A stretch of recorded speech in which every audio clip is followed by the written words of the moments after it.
Hola amigos, ¿cómo están? Bienvenidos aquí a mi canal de YouTube.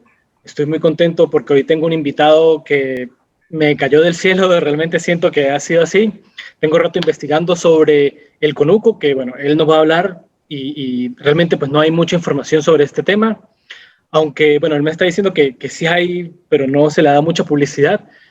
Y bueno, pues yo investigando me encontré con Daniel Grifón, un ingeniero agrónomo venezolano que trabaja con agroecología, que es consultor en el área y trae una información muy buena, un investigador pues, que le ha dedicado bastante tiempo a este trabajo.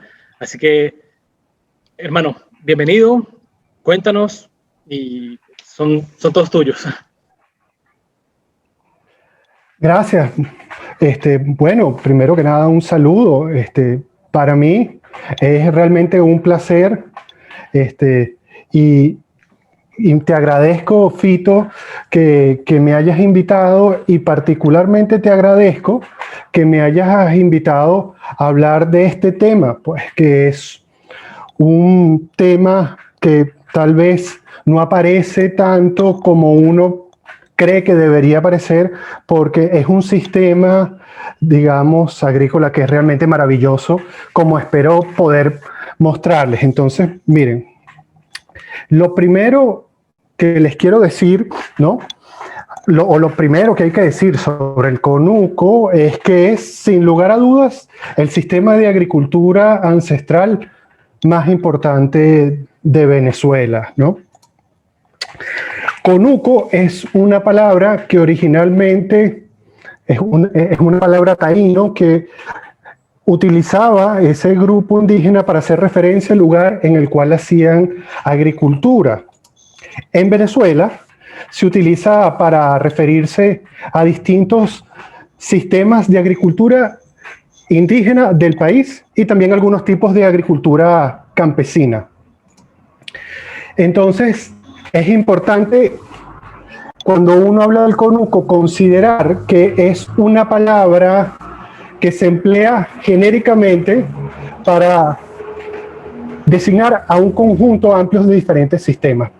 Basta tomar en cuenta que en Venezuela existen más de 40 pueblos indígenas y que cada uno de estos pueblos indígenas tiene una palabra diferente para designar su conuco. Aquí, en esta lámina que gentilmente me hizo el profesor Monzonge hace algunos años, vemos diferentes pueblos indígenas y cómo se dice conuco en cada una de estas lenguas, ¿no? Y sobre todo es importante tomar en cuenta que si bien todos estos conucos tienen entre sí elementos en común, también tienen cosas que las diferencian. Es decir, hay una amplia gama de variaciones del conuco, ¿no? El conuco, y yo me voy a centrar aquí en los aspectos ecológicos del conuco, puede ser caracterizado de esta manera como un sistema de perturbación y sucesión. Si nos recordamos de lo que es una sucesión es el conjunto de cambios que se dan en las especies que se encuentran en un lugar a lo largo del tiempo luego de una sucesión, luego de una perturbación. Por ejemplo, en esta imagen que nosotros vemos aquí, vean ustedes que al inicio el suelo está expuesto porque, digamos, alguien limpió ese suelo, ¿no? Si no se interviene más ese lugar, se espera un tiempo. A la semana y pico empezarán a aparecer algunas plantas. Si nadie regresa a ese lugar y lo interviene, dentro de un mes va a haber aún más plantas. Dentro de 2 meses van a haber aún más plantas y van a ser plantas que van a tener un porte típicamente tal, y así con el paso del tiempo. Es decir, esto es a lo que hago referencia con que una vez que ocurre una perturbación, ¿cuál es la perturbación aquí? Que se limpió el suelo, ocurre un recambio de especies a lo largo del tiempo. Es muy importante que nosotros tomemos en cuenta que la agricultura, ¿verdad?, convencional, digámoslo así, típicamente mantiene los sistemas en las etapas tempranas de la sucesión. Y en esas etapas, las especies que invaden el sistema son especies que nosotros llamamos pioneras. Esto quiere decir que son típicamente especies que tienen ciclos de vida cortos, alta tasa reproductiva, es decir, son características propias de las especies que luego nosotros llamamos plagas, enfermedades o malezas. De esta manera nos damos cuenta que la presencia de esos problemas que son importantes en la agricultura tiene mucho que ver con un manejo particular que se hace del agroecosistema. Y en este caso, con un manejo que lo que quiero hacer énfasis es que impide que este fenómeno natural de la sucesión se dé. Bueno, el conuco nos muestra una forma diferente de hacer agricultura que toma en cuenta este proceso. Y esto es lo primero que yo les quiero presentar y la primera característica del conuco que les quiero resaltar. Entonces, miren, el conuco es un sistema en el cual se origina típicamente en la perturbación parcial de un ecosistema. Típicamente un bosque, aunque no necesariamente es un bosque. ¿Esto qué significa? Bueno, que se agarra una porción relativamente pequeña de un bosque, se tumba lo que está ahí y se hace una quema controlada de lo que está ahí, ¿sí? Luego, ¿verdad? De esos troncos me refiero, y se dejan en el lugar. Eso termina siendo importante. Luego, comienza la sucesión y se van obteniendo cosechas variadas a partir de cada uno de los arreglos de especies que se dan a lo largo de esta sucesión. Pero esta sucesión es antrópicamente intervenida. ¿Qué quiere decir eso? Que el ser humano interviene. ¿Y cómo interviene ahí? Fundamentalmente porque introduce lo que vamos a llamar agrobiodiversidad planificada. ¿Qué es esto? Bueno, plantas, por ejemplo, que introducimos porque las queremos cosechar. Y esto se sigue el proceso de sucesión hasta que se llega a un estado similar al original, o sea, al pre-perturbación. Fíjense, aquí les muestro un ejemplo, en este caso del conuco piaroa. Los piaroa es un pueblo indígena que vive en el sur de Venezuela y en la región fronteriza en Colombia. Es muy famoso porque presenta sociedades muy igualitarias. Fíjense, aquí en la parte superior de la figura vemos la perturbación inicial y luego vemos los arreglos de especies que se dan a lo largo del tiempo. La primera cosa que les quiero señalar es que vean que el porte, la altura máxima del sistema se va incrementando. De hecho, lo pueden ver aquí en la curva que es color verde claro. Comenzamos con alturas pequeñas de 1 metro y finalmente terminamos con alturas ya cuando han transcurrido 24 años, 25 años y en algunos casos más, como vamos a ver más adelante. Bueno, la altura llega a ser superior a los 20 metros, ¿no? Es decir, hay un incremento en la temperatura, con la altura, perdón, con el paso del tiempo. Otra cosa interesante tiene que ver con la cobertura, es decir, cuánto del suelo está expuesto. Y lo que vemos es que también con el paso del tiempo se incrementa mucho la cobertura del suelo y finalmente 100%, es decir, no queda suelo expuesto. Es muy interesante esto si uno lo piensa desde un punto si uno lo contrasta con lo que estábamos viendo de cómo funcionan los sistemas agrícolas convencionales. Fíjense, yo quiero presentarles esta tabla. Yo sé que presentar tablas es incómodo, no es amigable a veces en una presentación, pero sí hay unos puntos que yo quisiera señalar. Por ejemplo, vean lo que vemos aquí, lo que está resaltado en verde. Lo que vemos son cuánto dura cada una de estas fases y el nombre que recibe cada una de estas fases. Vemos primero la perturbación, luego vemos un conjunto de fases que tienen que ver con sucesión temprana, un conjunto de fases que tienen que ver con sucesión media y finalmente unas etapas que tienen que ver con la sucesión tardía. Fíjense ustedes lo que tiene que ver con las especies que dominan ese sistema en cada una de estas fases. Bueno, al inicio vemos lo que tal vez todo el mundo asocia con un conuco, vemos maíz, yuca, pero después con el paso del tiempo vemos que se incrementa el número de especies que son dominantes. Y eso está muy relacionado con la siguiente columna, donde dice riqueza.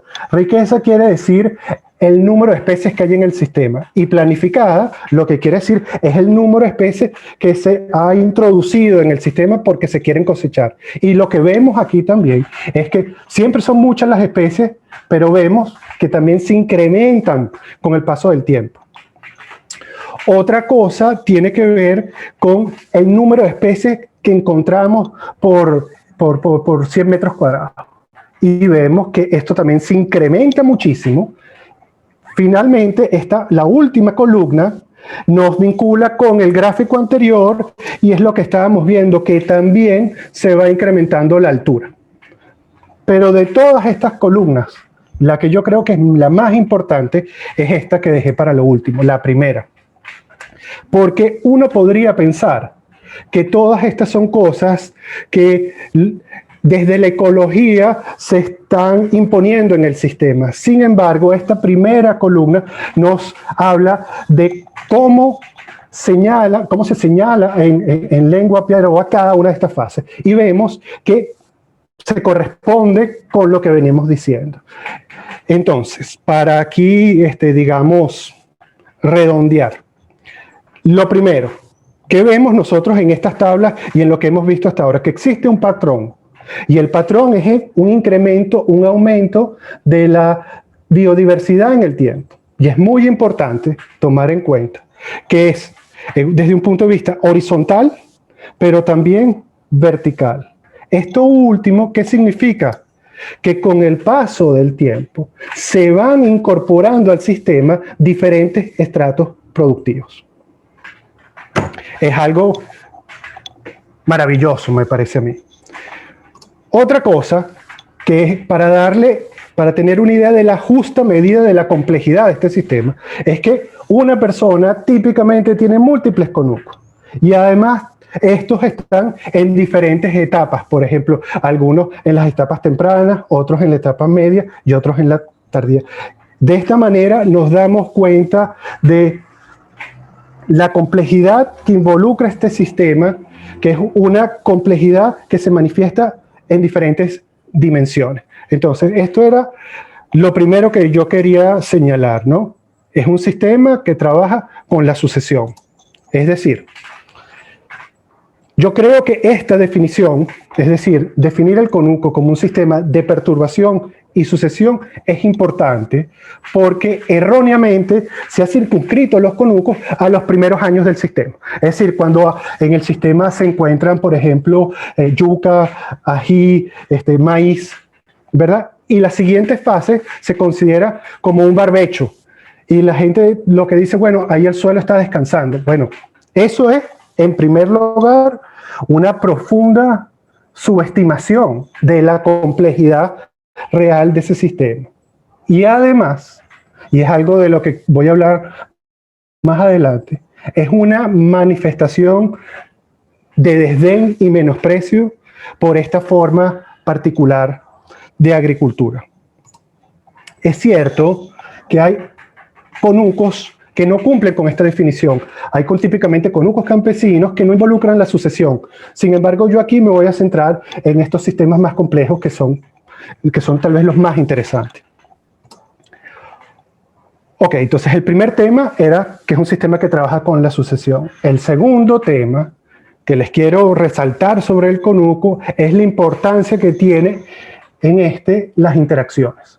Y lo voy a hacer hablando de las tres hermanas, es decir, de la asociación que se da entre el maíz, alguna leguminosa trepadora, aquí en Venezuela diríamos alguna caraota, y la uyama o la calabaza, ¿no? Que es en gran medida un elemento que es central a la agricultura de toda América. Pero fíjense, ¿qué ocurre aquí? Bueno, la leguminosa trepadora se beneficia de la presencia del maíz porque utiliza el maíz como un patrón, si ustedes quieren, para trepar. El maíz se beneficia de la presencia de la leguminosa porque esta, a su vez, está asociada con microorganismos que son capaces de fijar nitrógeno atmosférico, es decir, fertilizan el suelo. De esto también se beneficia la uyama, que además, como tiene un hábito de crecimiento rastrero y tiene unas hojas grandes y anchas, bueno, estas hojas cubren el suelo, impiden que penetre la luz y eso inhibe que germinen arbences, que germinen, digamos, malezas, ¿sí? Además, como cubre el suelo estas hojas grandes, impiden que cuando llueve las gotas entren en contacto con el suelo, es decir, impiden lo que se conoce como el salpique. Ahora, nosotros sabemos que en el suelo existe algo que llamamos el banco de esporas. Un mecanismo fundamental por la cual las esporas de microorganismos que tienen la capacidad de generar enfermedades en las plantas, por el cual entran en contacto estos microorganismos con las plantas, es precisamente este salpique. Esto no ocurre en este sistema porque el suelo está cubierto por estas hojas. Pero además, una vez que el agua finalmente cae al suelo, suavemente, como está cubierto el suelo, no entra directo al sol, es decir, se disminuye considerablemente la evaporación del agua, es decir, se conserva el agua en el suelo. Todo esto de lo que les estoy hablando son lo que se conocen como mutualismo, interacciones positivas que se dan entre los componentes de la agrobiodiversidad, es decir, de los elementos que se encuentran en el agroecosistema. Pero en realidad el sistema tiene una apariencia así, se ve como esta imagen que ustedes ven aquí. Ahora, si ustedes prestan atención con cuidado, se van a dar cuenta que en esta fotografía hay mucho más que esas tres hermanas de las que estábamos hablando. De hecho, son tantas cosas las que se encuentran en este sistema, ¿verdad? Que estaría representado aquí en esta figura de la esquina esquemáticamente, que a veces nos ayuda a representarlo de otra forma. En este caso, yo les voy a hablar del conuco Jivi. El pueblo Jivi es un pueblo que vive en el sur de Venezuela, también en la región fronteriza en Colombia. Es un pueblo que ha sido estigmatizado, es un pueblo que ha experimentado genocidios. Inclusive existe una nefasta expresión, guajibiar, que literalmente significa salir a matar indígenas. Y es que, bueno, los jibis también son conocidos como guajivos. Pero esto que les quiero presentar aquí es un ejemplo de su maravilloso conuco, del conuco jibi. Entonces, en esta imagen que ustedes ven ahí, estos círculos que ustedes ven aquí se llaman nodos y representan diferentes especies. Este que está aquí, por ejemplo, en particular, que estoy señalando, es la yuca. Esto que está aquí es ají. Y arriba vemos un insecto, ¿no? Entonces, ¿qué es lo que un tipo de insecto? ¿Qué es lo que vemos aquí? Entonces, que cada punto de estos, cada uno de estos nodos, representa un elemento que hay en el agroecosistema. Hay elementos que son de biodiversidad planificada, pero también de biodiversidad asociada. ¿Qué es la biodiversidad asociada? Por ejemplo, organismos que se alimentan de la planta, pero también organismos que se alimentan de los que se alimentan de las plantas, lo que nosotros llamamos controladores biológicos. Y también vemos que hay un conjunto de rectas de diferentes colores. Eso se llaman vínculos. Y esos vínculos representan interacciones ecológicas. El color del vínculo nos dice qué tipo de interacción es. Por ejemplo, en rojo están los contramentalismos. ¿Qué quiere decir eso? Esas son interacciones de quién se come a quién, como lo que acabamos de decir. Por ejemplo, el insecto que se alimenta de la planta, pero también el insecto que se alimenta del insecto que se come la planta. En amarillo aparecen relaciones de competencia, o sea, organismos que compiten por algún recurso. En azul aparecen los mutualismos, como lo que acabamos de hablar en el ejemplo de las tres hermanas. Fíjense, para que uno realmente tome conciencia de la complejidad de este sistema, una buena forma de hacerlo es contrastarlo con uno que sea completamente diferente. Por ejemplo, un conuco es un sistema multidiverso, donde hay muchísimas especies. Entonces, ¿con qué sería bueno contrastarlo? Con un monocultivo. Por ejemplo, como lo que les presento aquí, con un monocultivo de maíz. Fíjense ustedes, aquí cada circulito, cada nodo, también representa una especie. Este que está aquí, al cual llegan muchos vínculos, es el maíz. Y todo lo que está alrededor son organismos que se alimentan del maíz. Por eso vemos que la mayoría de los vínculos son de color rojo, que es lo que decíamos, son vínculos que representan que un organismo se alimenta de otro, en donde el organismo del cual se están alimentando es típicamente el maíz. Entonces, sigamos comparando esto para que veamos algunas cosas interesantes. Miren, lo primero es que en este ejemplo, por casualidad, bueno, lo escogí hacia adrede, en los dos sistemas hay el mismo número de especies.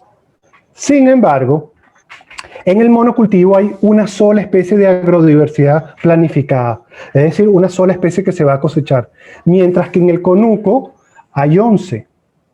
Como dijimos, en el conuco hay muchas interacciones. Por ejemplo, las azules, que significaban los mutualismos, como lo que estábamos hablando en las tres hermanas. Fíjense que, las azules oscuros me refiero, fíjense que eso no aparece en el monocultivo de maíz. Además vemos que en el conuco no hay un tipo de interacción que sea mucho más frecuente que las otras, como lo que ocurre en el monocultivo, donde vemos que la mayoría de las interacciones son de que algún organismo rojas, es decir, que algún organismo se come al maíz. Y además, muy importante, vemos que en el conuco hay muchas más interacciones que en el monocultivo. Y finalmente, quiero resaltar aquí una cosa que se llama la centralidad.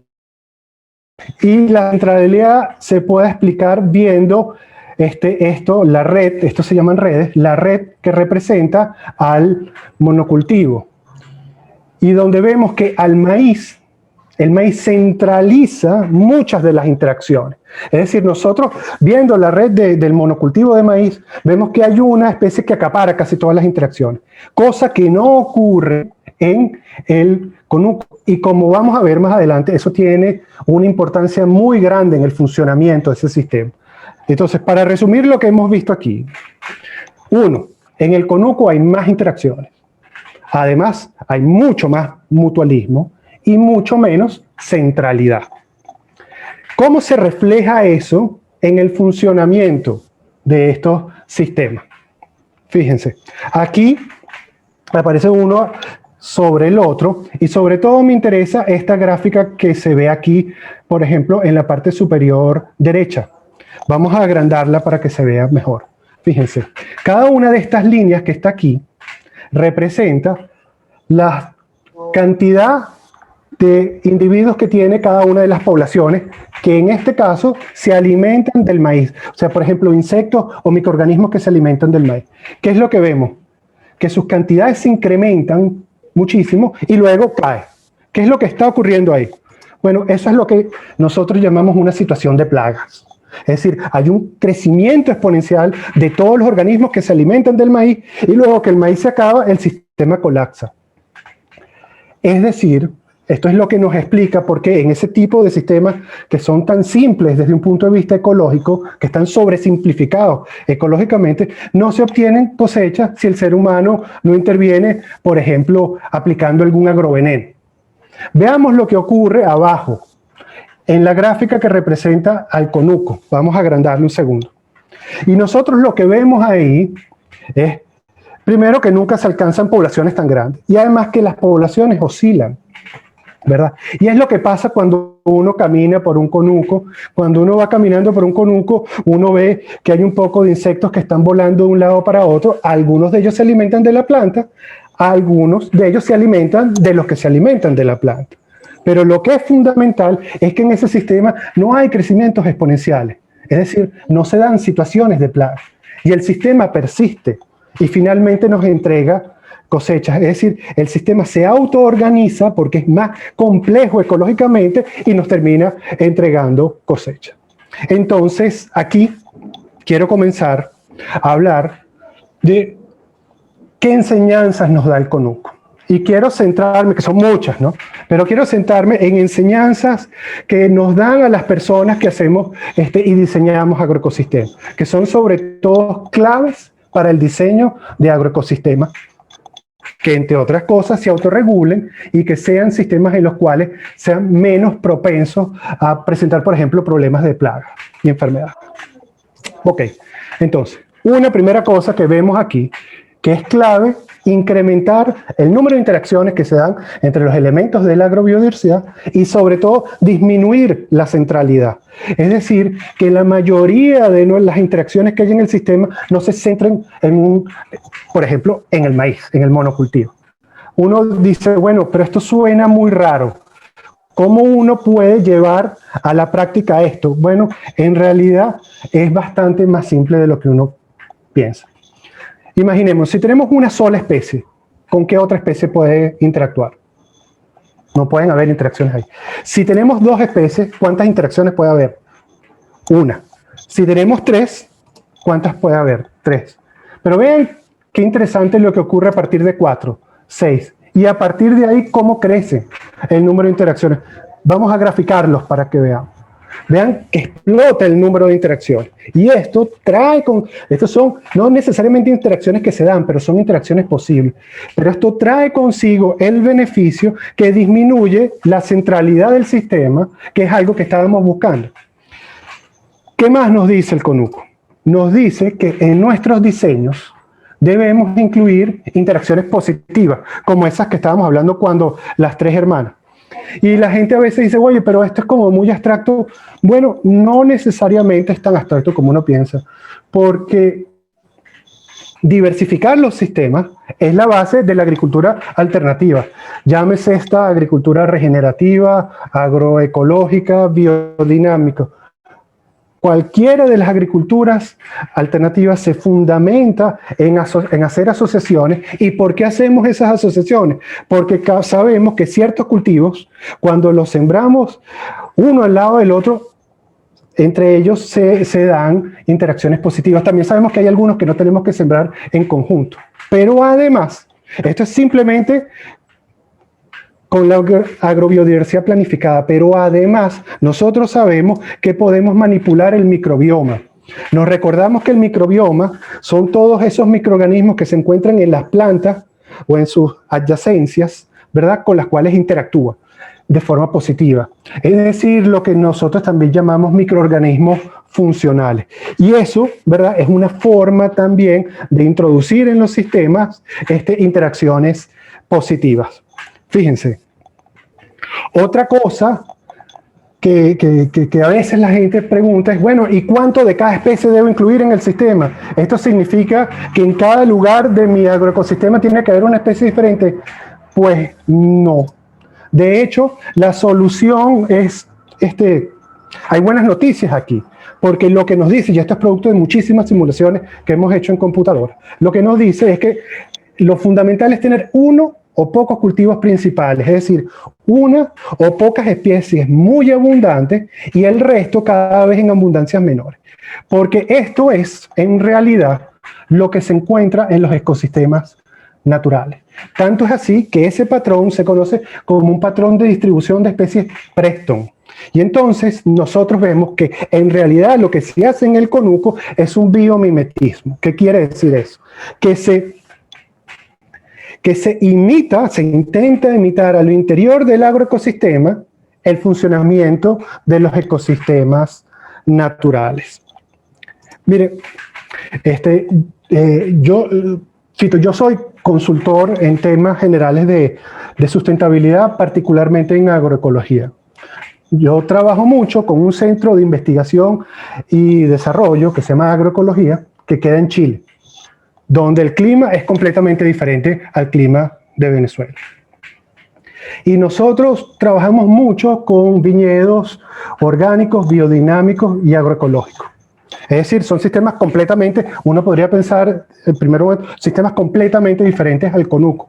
Sin embargo, en estos sistemas, nosotros aplicamos todas estas enseñanzas que hemos aprendido de el CONUCO. Y lo que te estaba comentando, Fito, que a pesar de que uno tiene en un primer momento la impresión de que hay poca información sobre el CONUCO, en realidad hay muchas personas que han trabajado y hay mucha información sobre esto. Aquí en esta tabla, yo les muestro nada más para diferentes grupos y tipos de CONUCO y grupos indígenas, cosas que se han publicado. Y hay realmente muchísimo. Sin embargo, y ya para ir terminando, lamentablemente, bueno, lo que prevalece es ignorancia sobre este sistema. Y a veces de una forma que hasta asusta. Miren, esto que está aquí son párrafos que yo he copiado textual de un artículo. Permítanme leer algunas cosas. Fíjense, el primero. El CONUCO es, ya que lamentablemente no se ha erradicado a pesar de todos los esfuerzos, imagínense ustedes. Veamos el tercero. Que dice, ¿qué tiene de ético la práctica del CONUCO? Se trata, reitero, de una agricultura de mera sobrevivencia, atrasada, primitiva, basada en el monocultivo. Imagínense esto, basada en el monocultivo. Esto es una manifestación de una ignorancia arrogante, así que nos sorprende. Sin embargo, también hay otras manifestaciones de esto que son más sutiles, y con esto quiero terminar. Y quiero terminar leyendo un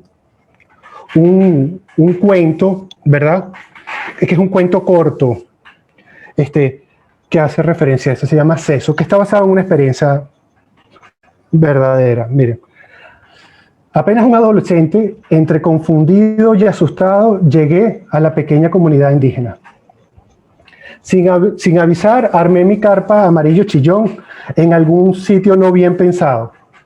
Todavía con el entendimiento entumecido por el susto de la aventura, mientras ordenaba las pocas cosas que traía, sentí algo y volteé. Para mi sorpresa, dentro de mi carpa y justo detrás de mí, se encontraba un viejo indígena sentado de cuclillas. Recuerdo perfectamente la impresión que me causó la profundidad de sus arrugas, de las arrugas de su rostro. ¿No trajiste regalito?, me preguntó. Le entregué un chocolate sin decir palabra y él igualmente se fue. Así conocí a Seso. Con el tiempo trabé amistad con los niños de la comunidad y después con Iona, la madre de un buen número de ellos. Una amistad para toda la vida. En algún momento, Iona me convenció de ir a una celebración en una comunidad vecina. Al llegar, vi una larga fila de indígenas que ordenadamente esperaba ser bautizados en un río por un pastor también indígena. Con Guida, hija de Iona, vagabundeé al azar entre las casas de la comunidad. Al rato nos acercamos a un grupo de personas que se reunía en torno a alguien. Como pudimos nos colamos, y para mi sorpresa vi a Seso, quien con un gigantesco trozo de carne asado en la mano gritaba agresivamente a los demás. Traté que Guida me tradujera qué decía, pero no quiso. Ese es un viejo loco, me dijo. Él se cree que es dueño de la sabana. Mucho tiempo después, Seso se me acercó mientras yo holgazaneaba acostado en una roca. ¿Quieres ayudar en el conuco?, me dijo. Y yo inmediatamente me levanté dispuesto a poner manos a la obra. Él se extrañó y se fue sin decir más. Solo después de transcurrida una semana y media partimos caminando a su lejano conuco. Así aprendí que hay otras formas de entender lo inmediato y de relacionarse con el tiempo. Pasamos todo el día trabajando, yo torpemente haciendo lo que Seso me indicaba. Al inicio de la tarde paramos un rato para comer casabe con picante. Le comenté que había visto algunos gusanos comiendo las hojas de los cultivos y le dije que si quería podía matarlos. Hay suficiente para ellos y para nosotros. Es bueno que estén ahí, dijo Seso. También me ofrecí a apilar en un rincón los restos de troncos quemados que desordenadamente se encontraban dispersos por el conuco. Tampoco aceptó. Yo simplemente pensé que era un indio terco. Al poco tiempo volvimos a trabajar, duro, muy duro, hasta el atardecer. Acostados en chinchorros a la luz de las brasas del fuego, tuve el privilegio de escuchar por primera vez en mi vida el relato de cómo en el pasado mítico Macunaíma derribó el árbol de la vida. En varias ocasiones regresé a visitar a la familia Romero, a Iona y a sus muchachos. Pregunté por Seso, pero nadie parecía estar seguro. Murió hace mucho, me dijeron algunos. Según otros, desapareció en la sabana. Para mí, una fundamental. Por él decidí estudiar agricultura en la universidad. Sin embargo, ahí nunca me hablaron del conuco. Después de graduado, un compañero de trabajo me habló maravillado de unos antiquísimos suelos amazónicos extremadamente fértiles, llamados terra preta do indio, que son, sin lugar a dudas, el producto de la quema de árboles en la agricultura precolombina. No pude dejar de recordar al viejo, la tarde aquella de trabajo y los troncos dispersos por el conuco. Transcurrido mucho más tiempo aún, leyendo con sorpresa un artículo de enigmático título donde se describía cómo la mordida del gusano podía ayudar a aumentar las cosechas. Finalmente me di cuenta. Comprendí cuánto no había comprendido, lo diferente de los mundos y lo sutil que puede ser el racismo. Mire, yo aquí, Fito, lo que he hecho es un resumen muy pequeño de un trabajo mucho más grande que se encuentra en esa dirección y que quien quiera lo puede bajar. Yo aquí, bueno, solamente ya agradecerte la invitación, Fito, y a tus órdenes. Bueno, chévere, ¿no? Pues muchas gracias, de verdad. Encantado de que hayas aceptado también. De verdad que estoy muy contento. Siento que, pues como te comentaba hace días, la agricultura de América Latina tiene que ser agricultura basada en especies perennes. Tenemos una diversidad tremenda. Yo me quedo loco cada vez que visito diferentes fincas. Hay plantas que jamás en mi vida, o sea, yo soy un investigador y amante de la botánica tropical. Investigo, me gusta reconocer estas especies y sin embargo, cada vez que visito algún lugar me encuentro con especies que nunca en mi vida había visto. Especies, o sea, y yo siento que soy una persona que conozco de especies tropicales, pero hay tanta diversidad que entonces yo me pregunto, yo digo, bueno, todas estas especies deberíamos de utilizarlas, ¿no? Y aparte de eso, que estos conucos eran tan diversos y ahora pues con la globalización hay muchas especies de cualquier parte del mundo que están aquí. Por ejemplo, a mí me gustan mucho las macadamias, por ejemplo, que son especies de Australia, pero ya está bastante difundido el cultivo. Sobre todo, bueno, aquí en Colombia ya es común ir a un vivero y conseguir algunas macadamias. En Venezuela todavía no, pero son especies muy poderosas. Yo, por ejemplo, soy amante del chachafruto, que Erythrina dulis. Es una planta muy, muy interesante. Y así pues, hay muchas otras variedades de plantas que pudieran alimentarnos y hacer que nuestros pueblos sean muy resilientes y que no necesitan riego, porque, o sea, puede que sí necesiten riego, pero cuando están en sucesiones más tardías son extremadamente resilientes porque pues puede pasar incluso un año sin lluvias. Yo he visto sistemas en zonas bastante secas y las plantas se ven forzadas a profundizar las raíces en busca de agua y pues sobreviven, ¿no? O sea, de repente puede que algunas plantas mueran, pero la mayoría logra sobrevivir. O sea, te estoy hablando de largos periodos de sequía, ¿no? Entonces, eso hace que nosotros podamos tener un sistema bastante sólido. Yo me dedico ahorita en este momento a investigar mucho sobre los bosques comestibles, o food forest, o edible forest, que es como un movimiento que ha surgido sobre todo en Inglaterra.